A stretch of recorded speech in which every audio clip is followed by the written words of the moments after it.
তমলুক সাংগঠনিক জেলা সাধারণ সম্পাদক তথা নন্দীগ্রামের বিজেপি নেতা প্রলয় পালের অশ্লীল হোয়াটসঅ্যাপ চ্যাট ও audio call recording viral social মিডিয়ায়। নিন্দার ঝড় তুলেছে তৃণমূল কংগ্রেস। এআই দিয়ে বানানো ভিডিও, দাবি বিজেপি নেতার।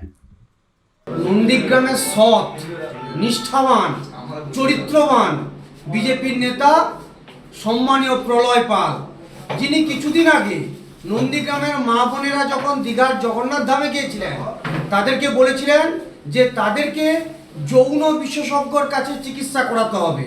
তারা হোটেলে নাকি রাত্রি যাপন করতে গেছে। সেই প্রলয় পালের কীর্তি আপনারা এবার দেখুন। বিবাহ বহির্ভূত সম্পর্কে লিপ্ত হয়ে নারীদের প্রতি তার সম্মান প্রদর্শনের নিদর্শন। আসলে যারা বিজেপি করে তারা নারীদের, মহিলাদের, মায়েদের, বোনেদের ভোগ্য পণ্য বলে মনে করে।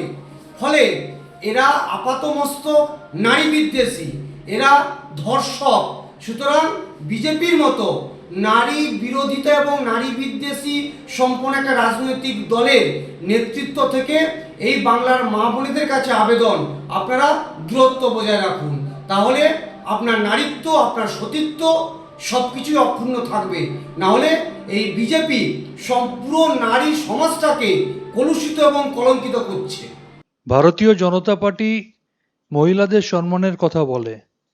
আমরা এর আগে ব্রিজভূষণের ঘটনা জানি, মহিলা কুস্তিগীরদের কিভাবে তিনি যৌন নির্যাতন করেছিলেন। কুলদীপ সিংয়ের কথা আমরা জানি, প্রজ্জ্বল রেভান্নার কথা আমরা জানি।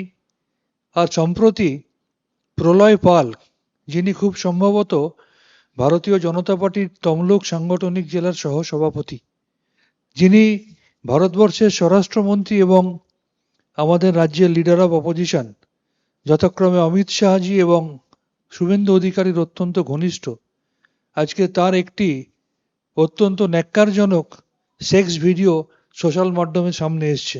আমরা সবাই সেটা দেখেছি।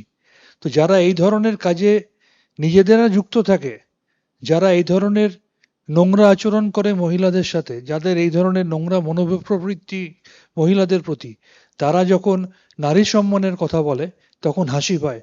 তাই এই নারী বিদ্বেষী বিজেপিকে বাংলার মানুষ আসন্ন বিধানসভা নির্বাচনে যোগ্য জবাব দিয়ে দেবে।